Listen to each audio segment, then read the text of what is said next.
Blog Talk Radio.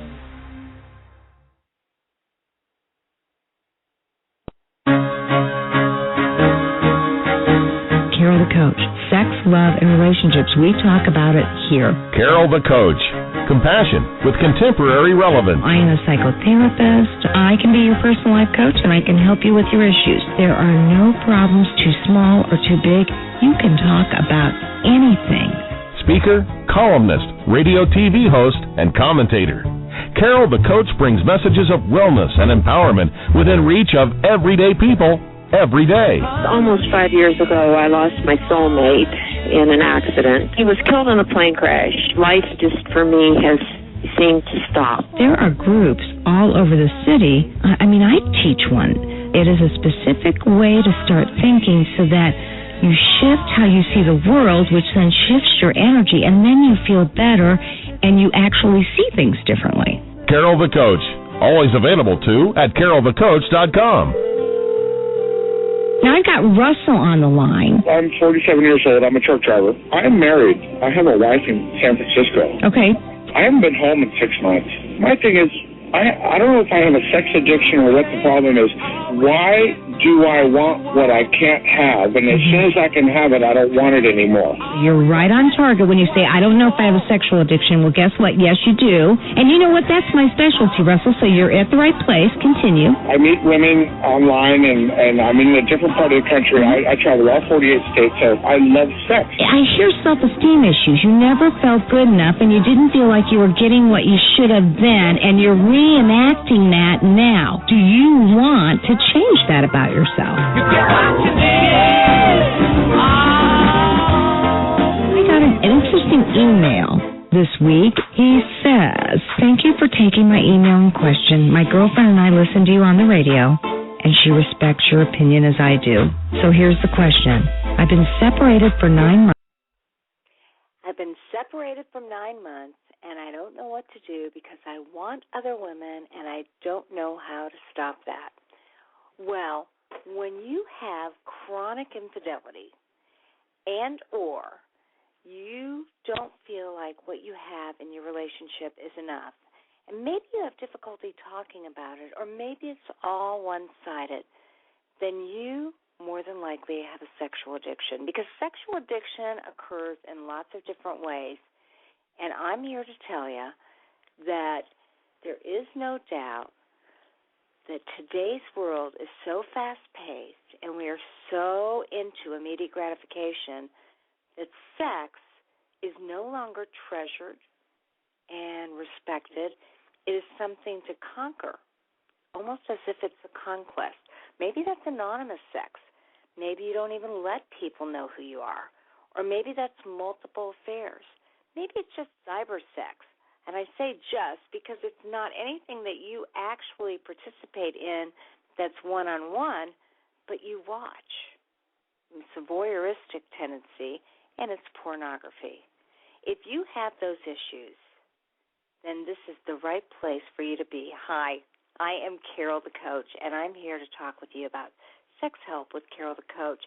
This is the only show on the Internet that has to do with sexual addiction, and I'm so honored, one, to disseminate information so that you will find out more about this disorder, and two, to bring on experts who actually have way more knowledge than I do, and they can share either research that they've studied or books that they've written or people that they've worked with or treatment centers that they've started. I am happy to be here, and, Mondays are always an interesting day for me because I am up at the crack of dawn. I'm up at 5, and I work on self-care for me. So I get up, I have a protein-based breakfast, I do some reading, I get on the Internet and do some emailing, I actually meditate for a little bit, and I identify what is it that I want to create with my own mind, and then I exercise every single day. I never, ever, ever miss. Okay, so that's at 5 a.m. in the morning, and by 8 o'clock I'm at work, and I start at 8, and on Mondays I actually end I end at about 7 o'clock because at 5 o'clock I have a sexual addictions group with 9 men. And I typically go till 6:30, 6:45, and then I have to put the office back together, do the billing, and take off. So as if that wasn't a long enough day, then here I am with you at 9 o'clock on Monday evening. That's right. This show can be accessed every Monday night from 9 to 10 Eastern Standard Time on www.blogtalkradio.com/Sex Help with Carol the Coach. And I feel very honored to be doing this because I know that, this is a relatively new area to be discussing via the media. And anybody who calls in, and I would encourage you to call in, the number is 1-646-595-3284. That is our guest call-in number. Again, if you have a pen or you've got your phone there, put me in, put Carol the Coach Show, and it's 646-595-3284. And I would encourage you to call in and ask your questions now. I get lots of emails during the week from all over the world about people who are having a lot of difficulties with their mates, with their kids. I mean, this is an affliction, a disorder, a disease that affects everybody. And so it's nothing for you to be ashamed of, and obviously it can be very anonymous. And you can call in and ask the very questions that you might need. Now, right now, in my men's group, I'm dealing with 2 different men who are experiencing different issues. I've got one man who he and his wife are going to be facing a full disclosure. They're going to Milton Magnus's program. I'm begging Milt to get on this call so that we can talk about what hope, freedom, and recovery is all about in terms of disclosure. And, Milt is a person that really believes that a full disclosure is absolutely necessary and that polygraph tests are necessary before, during, and after the disclosure. 1, to help an addict become accountable, and 2,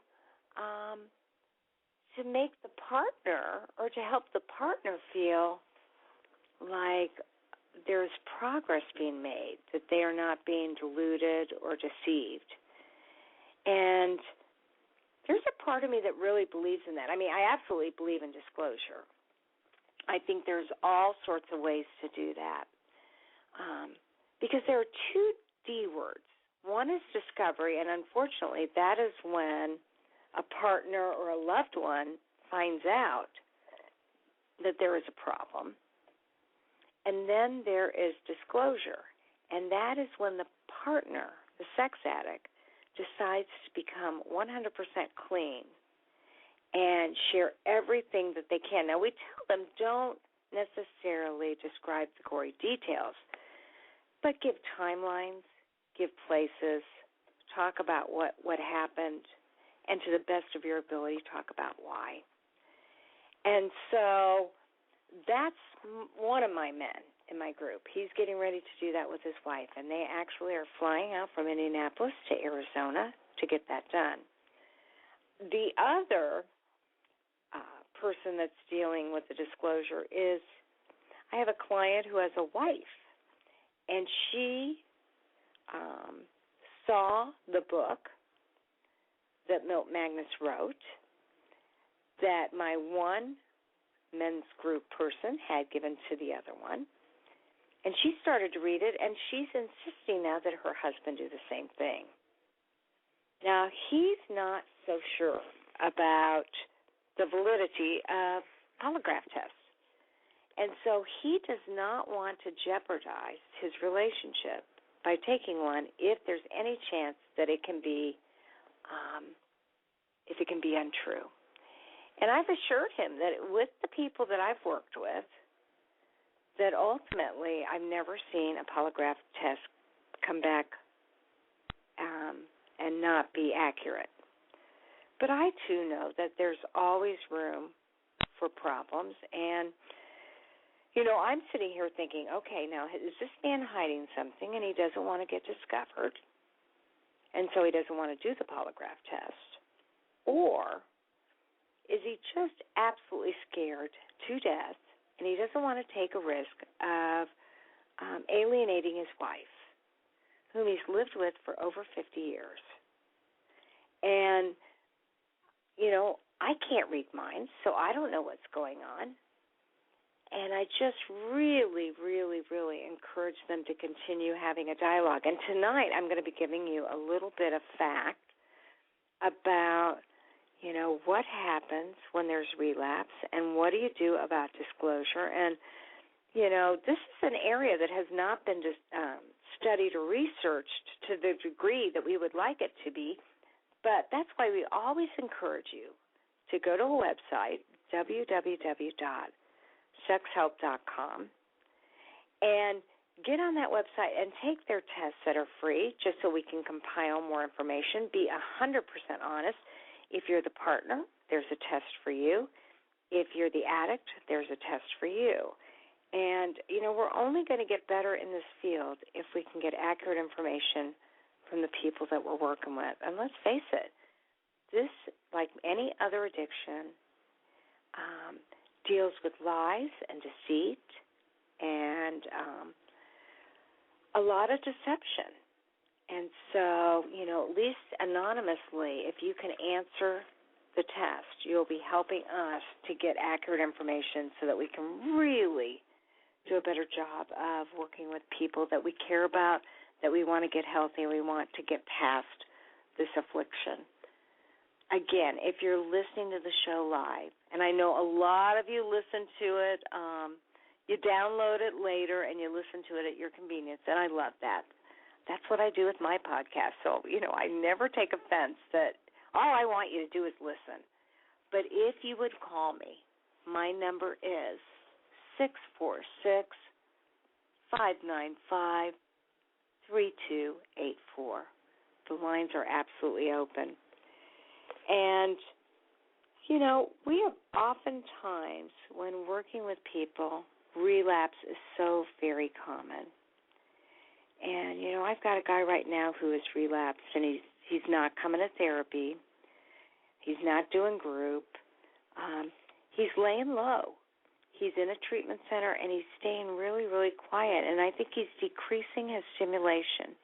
He wants to get centered and focused. And I appreciate that for the time that's needed to get yourself back on track. But this is a man who, boy, he's amazing. He looks at things analytically and really comes up with action plans.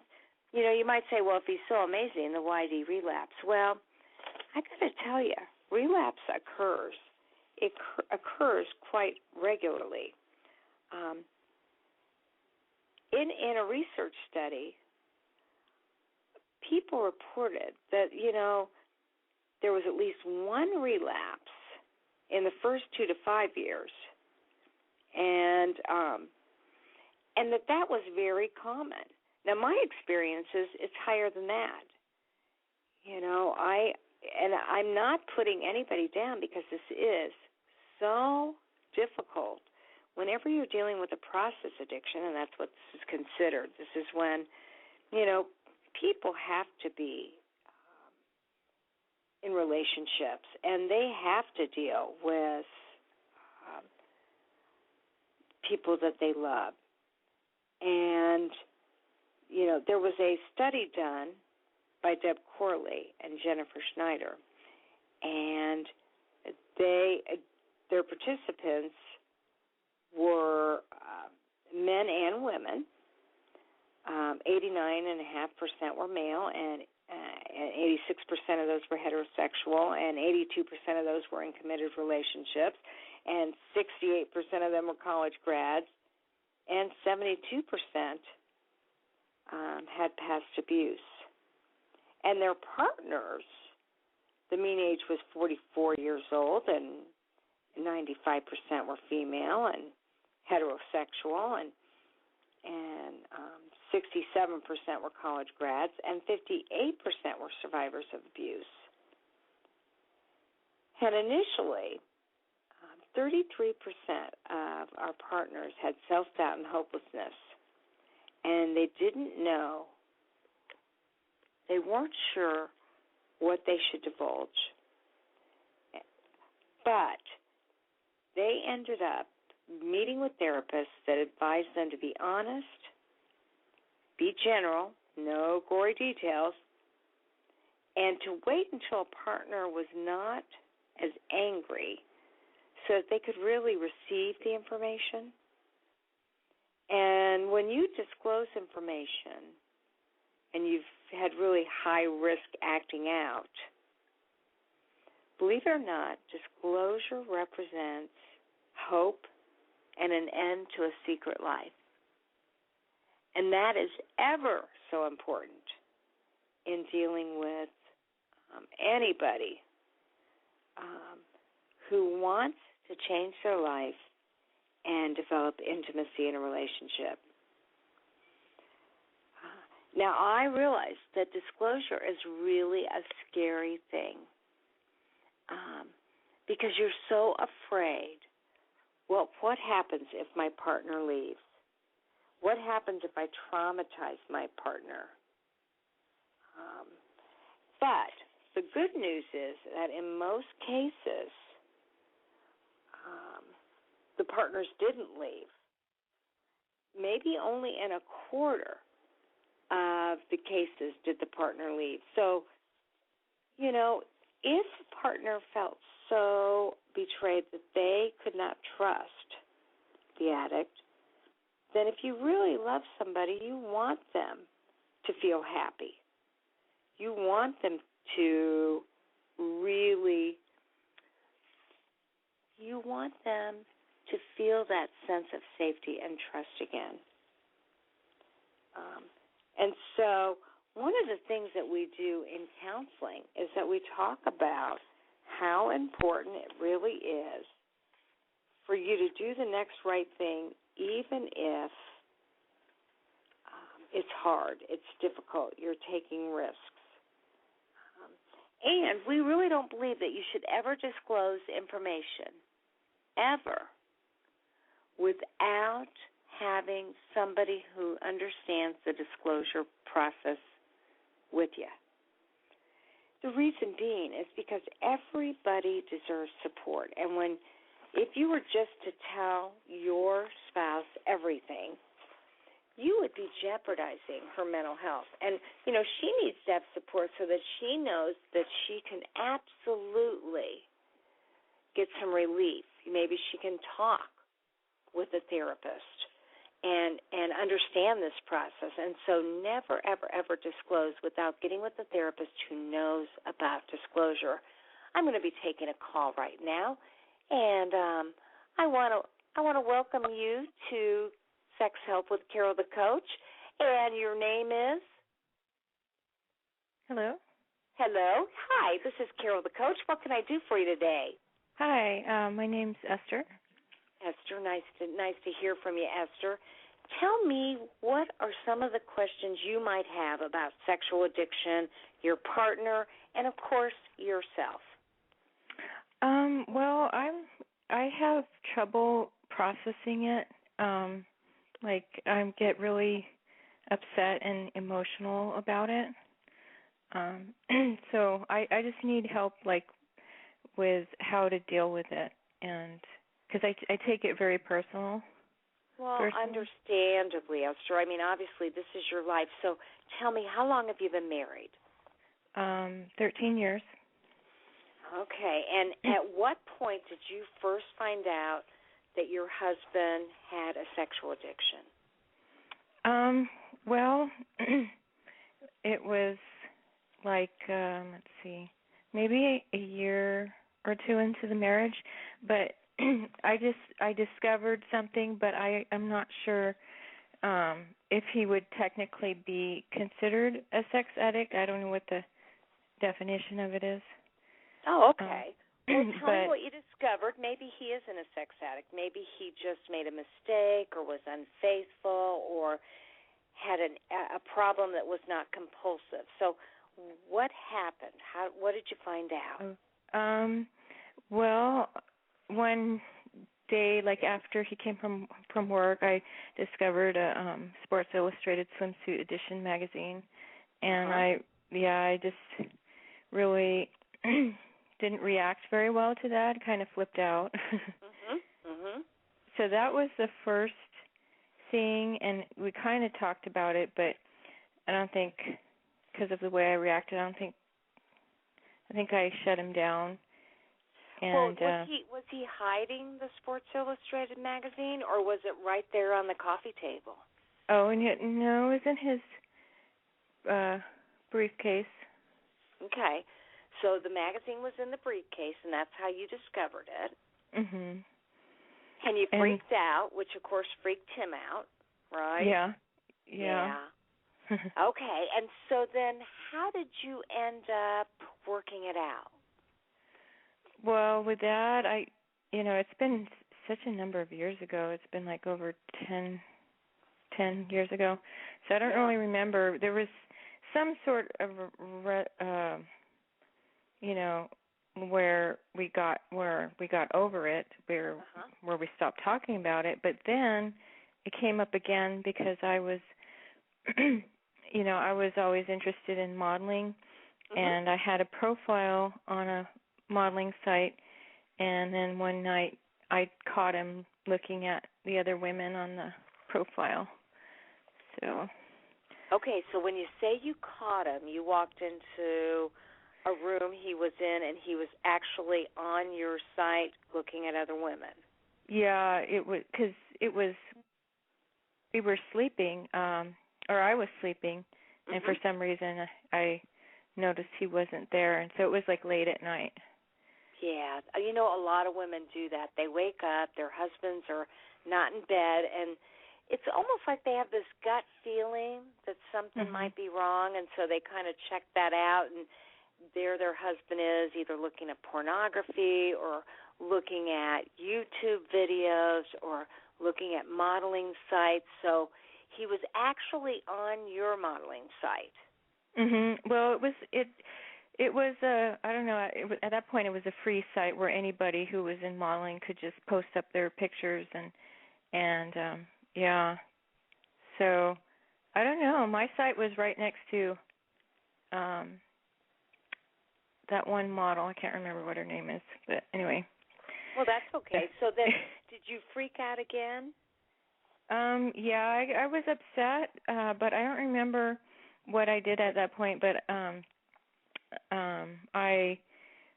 the next day or something I emailed our pastor and explained to him the situation, because I didn't know what this was. I just wasn't really educated about men, really, and so that upset him when I emailed the pastor and discussed that with him. Yeah, it's kind of like, you exposed him to somebody in the public realm, and he didn't want to be embarrassed. And then he was probably saying, boy, she's overreacting, and she's making this look way worse than it really is. Does that sound about right? Okay. So then did the pastor meet with the two of you? Yeah, we met together. Okay. But how'd that go? It went okay. I just felt like I didn't think we really got. I don't remember getting help for that. I don't know if he referred him for any help and he just didn't follow up. But there wasn't anything really for me. I didn't get any kind of counseling, but I just felt, I was really hurt, and I just didn't feel very heard by the pastor. So. Well, and that can happen. There's no doubt about it. I mean, not everybody knows how to deal with this. And to be honest, because I work with a lot of pastors, a lot of pastors do this kind of behavior too. So it can be a scary thing because they think, oh, my gosh, she's really freaking out about her husband, and I do the same thing. So who knows? I'm certainly not implicating your pastor, but you don't remember getting any referral to how do you get help and how do you work through this?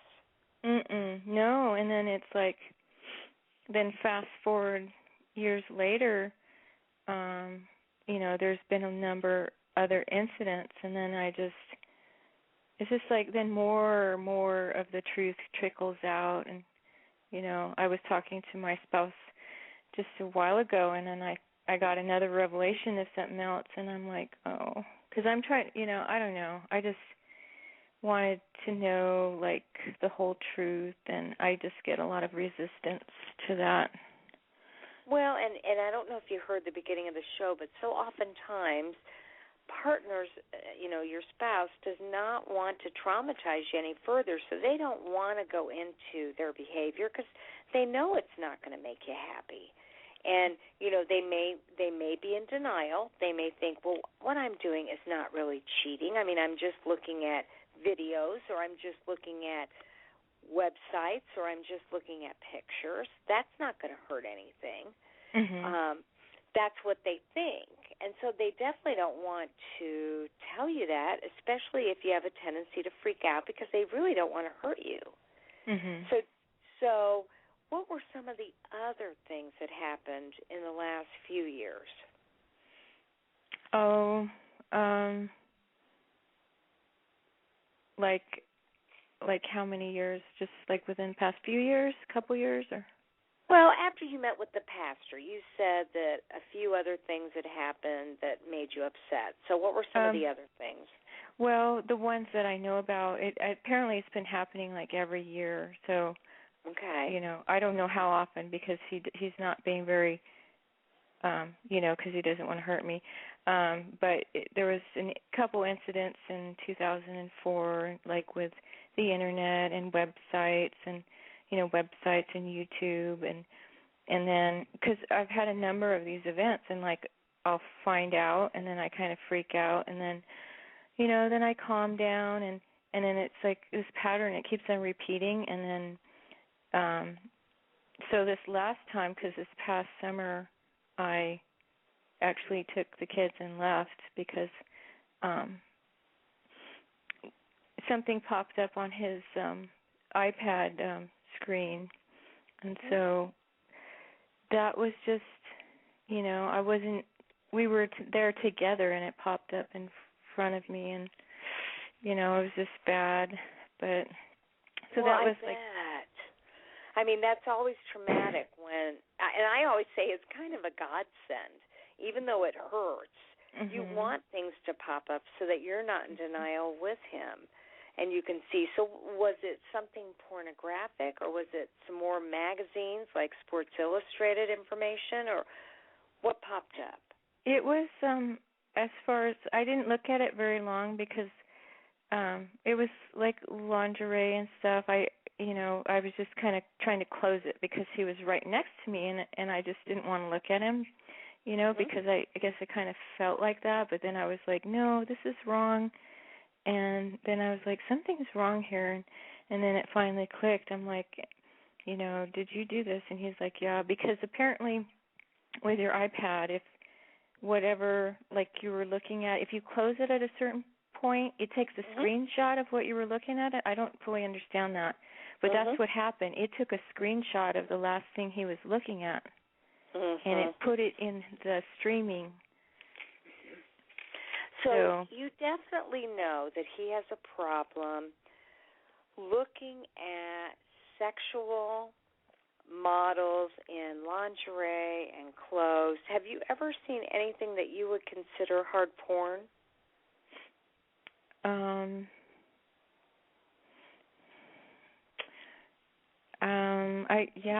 I can't. I'm not really sure because a lot of times I think maybe not, but from what I saw, no. But then he's not going to tell me. Well, I know that. But, there's two kinds of voyeuristic materials. One is soft porn, and that's like Victoria's Secret and Sports Illustrated and lingerie and modeling, and that's considered soft porn in that, that creates fantasies in a man. But it is not hard porn. And hard porn, of course, is total nudity and sexual acts. And so I just was trying to determine, because if he has a sexual addiction, and I'm not saying that he does by any means, but if he does, this stuff will get worse and worse and worse. And so that's why I wondered, had you seen anything that you felt was absolutely pornographic? And it sounds like, no, you haven't, but your fear is that you don't want it to get to that degree. And he's exhibiting behaviors because he's hiding things from you, and he's kind of lying about them, and he's doing them when he hopes you won't find out, whether that's because it's not when you're at home, maybe you're shopping, or do you work outside of the home? No. Okay. And maybe he's doing it at work. Did you know that the number one time that men look at pornographic materials is at work from 9 to 5? So it's not even in the home, it's outside. It's actually at their work. And so, I don't want to make you nervous about him, but already it seems like he's unable to stop a behavior that's upsetting to you. Whether it's a big deal or not in his own mind, he can't stop, and then you freak out. My goodness, last year you took the kids and you left. Now, what prompted that? What prompted you saying, okay, I've had it, I'm taking the kids, and I'm leaving? Well, I don't know. I felt it was a really good choice because I was distancing myself from him physically because, I was really upset, and in the past I got really angry, and I've actually hit him over this issue, which I'm not proud of. No, you never want to do that. Yeah. That's how mad you were. Oh, yeah. I've been really mad, and, I've grown a lot from therapy. I've always been kind of like stuffing my feelings, and so that kind of adds to it. So I was also afraid of how I'd react towards him. But when I was with him, I thought I did really good because I was calm at that time, that evening, and I know he was really scared because he thought I was going to freak out. He didn't know what I was going to do, and so the next morning, I was talking to a bunch of people and friends and stuff, and that's when I decided to leave, and we left. We were away for a couple of weeks. Okay, and where'd you go? I went to my mom's house. I would have almost guessed you went to your mom's house, yes. Okay, and so what you really did was you set a boundary, and you said, I'm not going to, I bet you did this on two different levels. One is you said, I'm not going to keep putting up with this. And then the second thing is when you got that mad that you hit him, you knew that your behavior was out of control. Yeah. Because the last thing you want to do is be that rageful that you hit your husband. That is out of control behavior too. So now we got two people that have out of control behavior, right? Yeah. So what did you find that day that just threw you into that tailspin, threw you into that rage? On what occasion? When I hit him? Yeah, when you hit him. That was like in 2004, and I don't really remember. There was a bunch of sites, and my memory is just not good. But there were just different sites in the YouTube thing, and I just can't remember. There might have been just naked pictures, but I really don't remember like sexual acts. But yeah, I was just a lot more insecure and not able to deal with my feelings and emotions back then. I've made a lot more progress in that area. So you have your own therapist right now. Is that correct?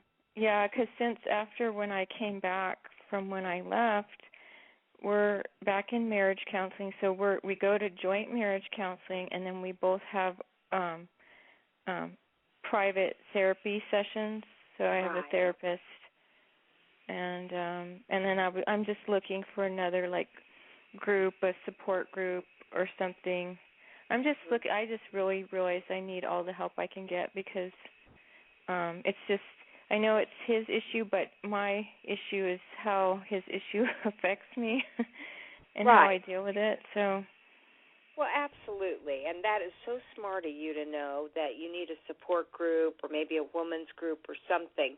Now, has anybody ever said to you your husband has a sexual addiction? Yeah, this one therapist that we went to thought that. But as far as taking that official test, he's never taken that. I don't know what it's called, that test. Right. Yeah. Well, there is an official test. It costs anywhere from $100 to $150, and it's called the Sexual Dependency Inventory Test, and it's really about. It actually is about 36 pages worth of information for him and about 40 for your counselor. But was your counselor, was he versed in sexual addictions?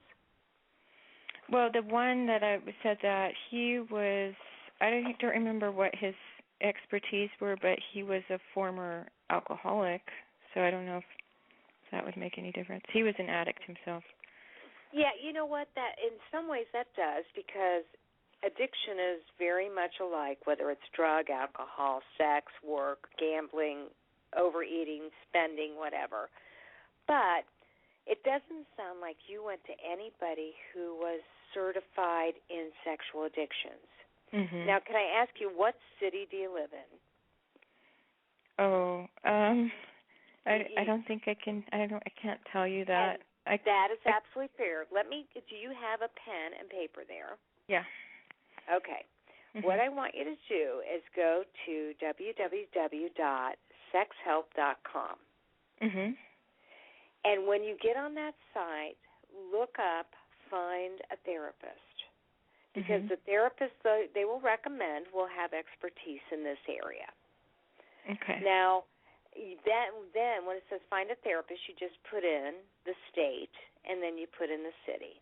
And so you'll be able to find within a 200-mile radius, is there anybody that's trained in your area?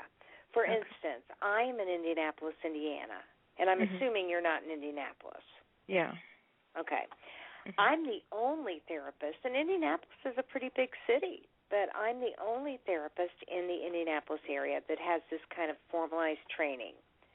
And I have to tell you, Esther, that on occasion, probably 1 out of every 10 couples that come in to see me, I tell them, no, your husband does not have a sexual addiction. You know, he's going down the wrong road. He's pursuing things that are making you uncomfortable in the relationship. So when that happens, we as partners need to stop behaviors that will affect our partner negatively. So I may say this is behavior that has to stop because it's problematic in the relationship. But no, he does not have a sexual addiction. Mm-hmm. I mean, so just because he's looking at models or looking at lingerie, that doesn't mean he has a sexual addiction. Mm-hmm. Because sexual addiction is on a continuum. And he may be just at the start of this, which means that it's problematic behavior, but it is not an addiction. Yeah. And so I don't want to get you all worried and make you think that, oh, my gosh, your husband has a huge problem.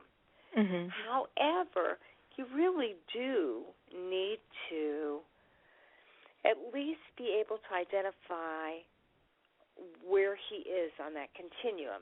Now, if you go to that website that I told you about, www.sexhelp.com, There is a test for him to take that's free, and there is a test for you to take that's free. And it will also help to say, okay, do you have a problem? And if so, what is the problem? And, of course, without seeing you, nobody can absolutely know, but they can kind of give you some idea of what you need to work on and where you need to go. And that's not my website, although I do have a website, and that's called Sex Help with Carol the Coach. This website is run by a man by the name of Patrick Carnes. Have you ever heard of him? Yeah. Is he an author?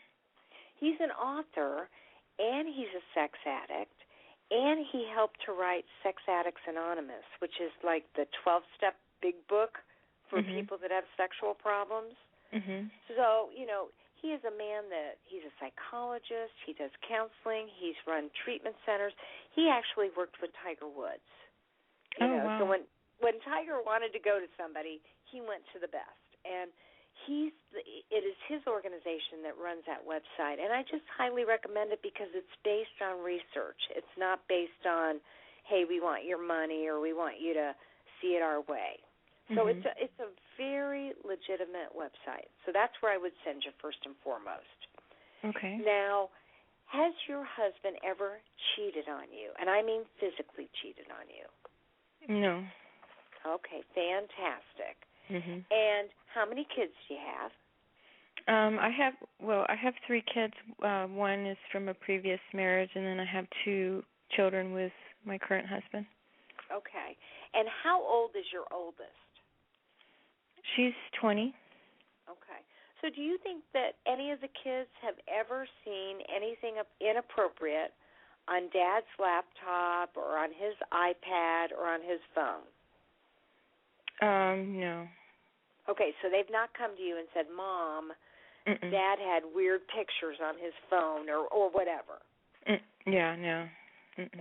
That's great because, you know, it's bad enough when it affects your self-esteem, but it's twice as bad when you think that it might be corrupting the kids or teaching them difficult lessons that they don't need to learn. So I applaud the whole family that that's not the case there. Yeah. Now, let me ask you, how do you feel about yourself? Because, you know, obviously you've been traumatized. And, you know, it's almost like I can sense that you have a lot of anxiety and you're afraid he's going to get one over on you, or you're afraid that you're going to be in the dark and you won't see all the stuff that might be going on. Yeah, well, from the beginning, even before we were married, you know, I've always had, like, self-esteem issues. I just turned 40 this year. And that's a hard age, isn't it? Because now you're just kind of, you're doing the tipping factor, and now you're much more mature than you've ever been before. Yeah, I am. In some ways, I've really improved in my self-esteem, but then, like with this issue, sometimes I regress because it just hits me really hard, and I, you know, on one hand, I know it's not about me, but yet then I take it personally, and I just, it's very confusing, and and this is what I want to tell you, Esther. I don't want you to take it personally, because even if your husband has this compulsion, this isn't because he doesn't love you, and it's not because he doesn't think you're good enough. It's because he's trained his brain to want to look for this kind of stuff. And I know that as a woman, it's really hard to believe that we're good enough exactly as we are, especially if you've bared 3 kids now. Yeah. Now, just get real live and personal with me on a scale of 1 to 10, 10 being, Carol, I am a very attractive woman, and 0 being, I am as ugly as they come. What number would you give yourself?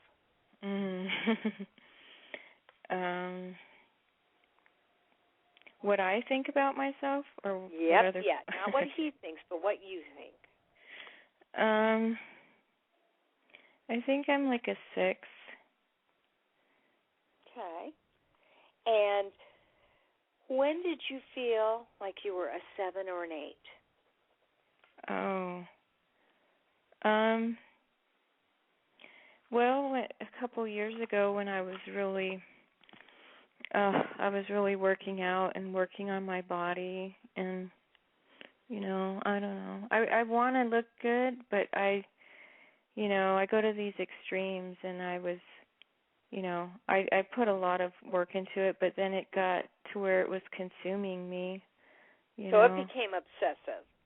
Yeah, I was really proud, but I was proud of all the effort I put, but then I was just like, I would really be restricting my diet, and then I'd have a binge day, and I'd have a day where I would family movie night where I'd eat a bunch of junk food.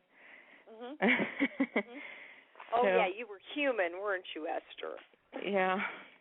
Well, here's what I want to say. Do you do any kind of working out now, whether it be walking, running, weight training, Pilates, yoga?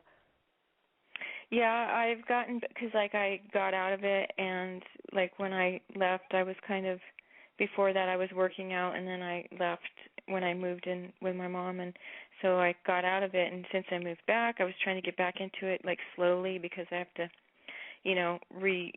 start slowly and work up to the level I was at before, because I kind of regressed, Sure. And so I've been just doing elliptical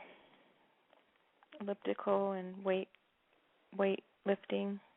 Okay. But well, I don't want to get crazy about it. No, you definitely don't want to get crazy, but you really need to take a good hard look at yourself, and separate from your husband, you have to say, what would make me feel better about myself? Now, I heard you say it would make you feel better if your body looked better. Mhm. And yet you don't want to become compulsive, and you don't want to become obsessive. So what do you think would be a normal amount of time to devote towards improving your health and your fitness, but not going overboard? Well, I was shooting for 5 days a week, at least a half an hour a day. Mhm. That would be my minimum. Okay, and are you doing that now?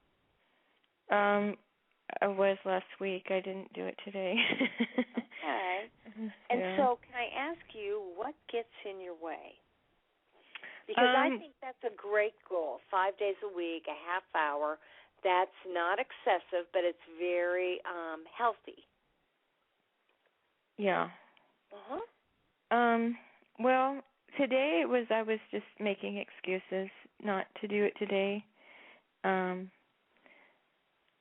It's just because, I don't know, when I set my mind to it, I will, when I set my mind to do something, I really, unfortunately, hyper-focus on that.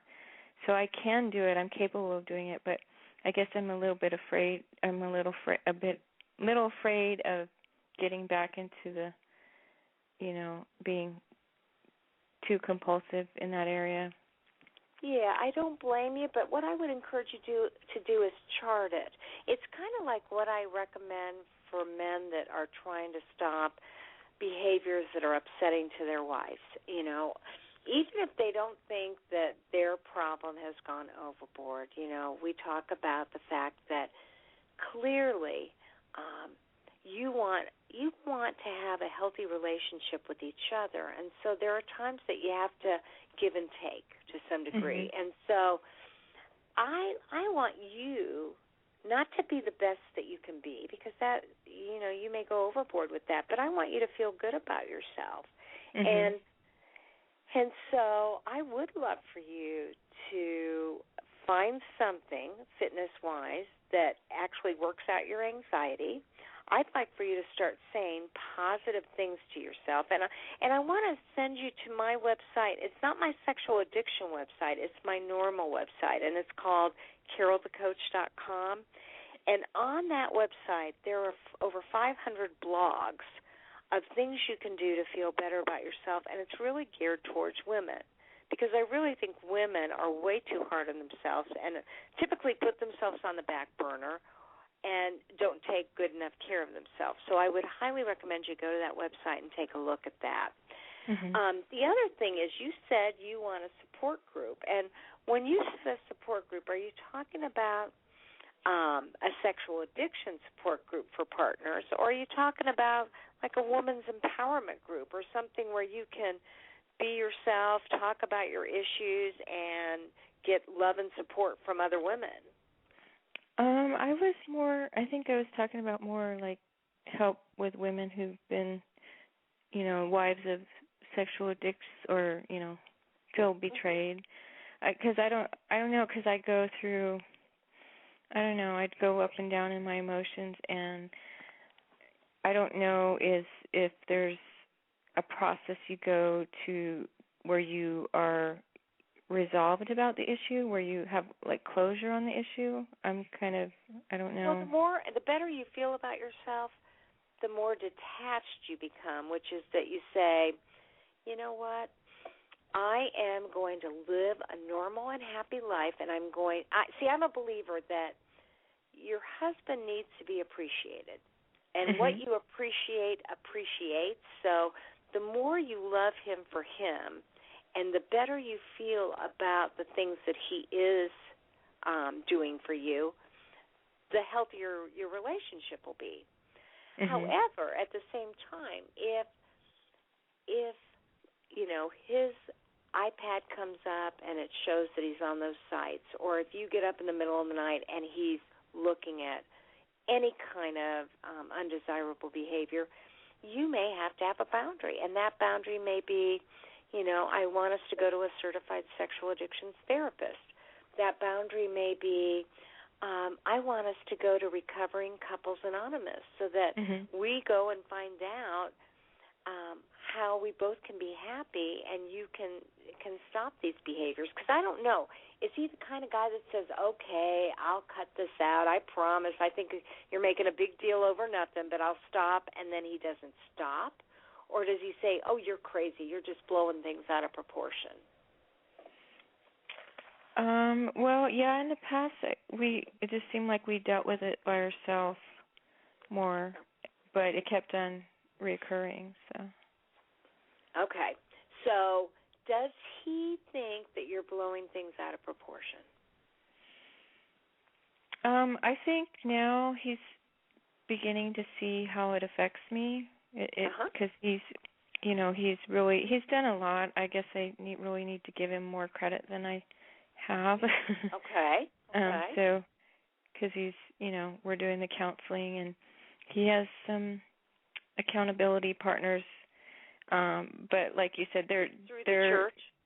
Yeah, they're mainly men. They're not, experts in this area, but at least they know the struggle. They share like similar struggles, and they can he can talk to them if he feels like he's having issues. And does your church offer something called Celebrate Recovery? Yeah, okay. We have a couple of churches in our area that do. I've known about it. I haven't gone there. I talked to one of the ladies. I don't know. Guess I'm a little bit scared. I'm a little bit shy in groups. I'm not scared about talking about the issue, but that's like how my personality is. It takes me a little while to feel comfortable in groups of people, in support groups. Well, I totally get that. Although Celebrate Recovery is a great group for men or women that want to stop behaviors. And, one of the things I definitely hear from you, I was so pleased just a second ago to hear that you want to give him credit where credit is due, that he is working on this stuff, that he does love you, that he doesn't want to see you miserable.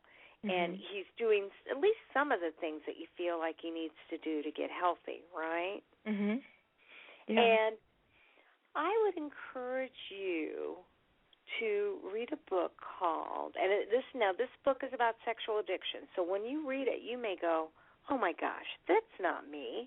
My husband doesn't do those things. And then you can relax a little bit. It's called Mending a Shattered Heart by Stephanie Carnes.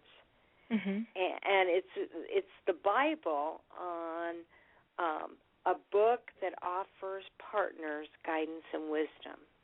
Now, it's about sexual addiction. So if you read that book and you can see that no, you've never seen him with porn, and no, he hasn't been unfaithful, and no, he doesn't try to get out of family things so that he can look at stuff, and no, he doesn't spend money. I mean, that may actually make you feel better. You may say, well, I still don't like what he's doing, but it may be not as bad as I thought. Mhm. But again, ultimately, and I'm a marital counselor first, and what I believe is if he's exhibiting behavior that's upsetting to you, he really needs to stop that behavior.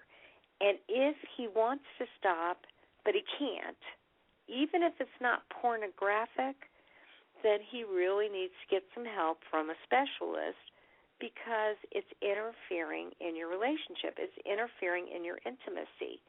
Mhm. And, they say sexual addiction is an intimacy disorder.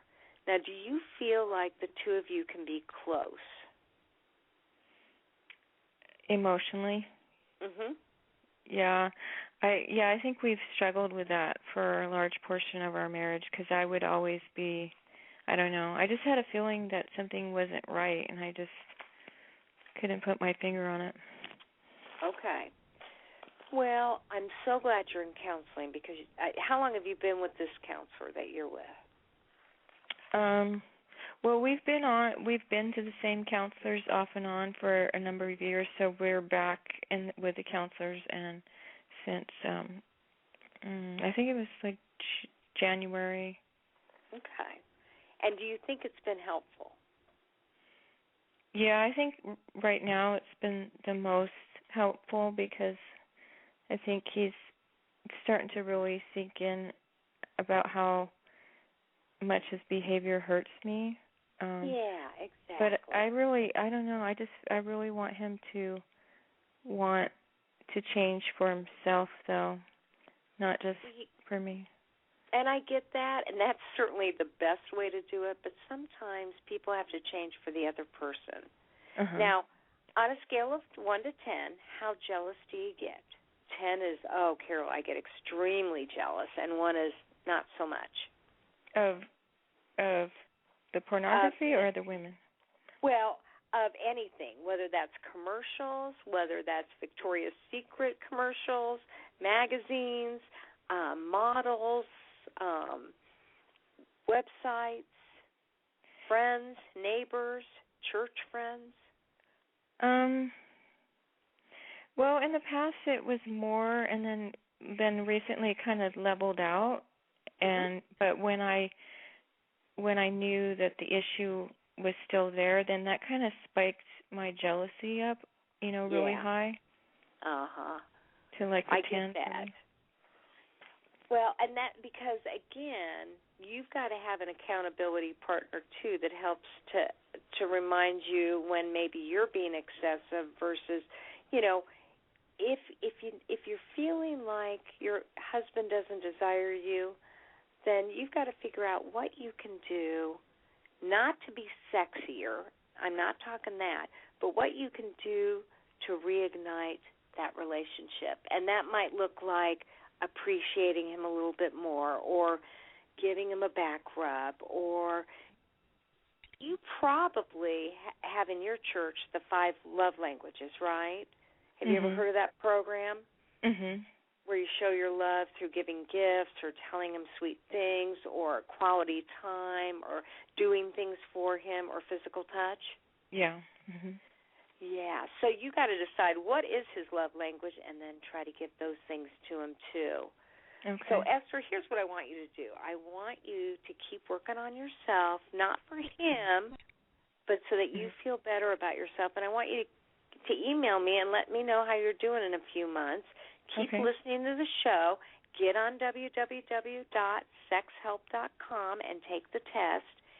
And keep me posted, okay? Because you're doing all the right things. You just have to keep at it, okay? Okay. All right. Thank you so much for calling. I think you've helped a lot of people, Esther. You're welcome. Bye-bye. All right. Have a great night. All right. Well, Esther was very brave, and she certainly is a good role model for wanting to do the right thing with her husband. This is the show where you can get your questions answered. So, as I say at the end of every show, there will only be one of you at all times. Fearlessly have the courage to be yourself, and we'll see you next week for Sex Help with Carol the Coach.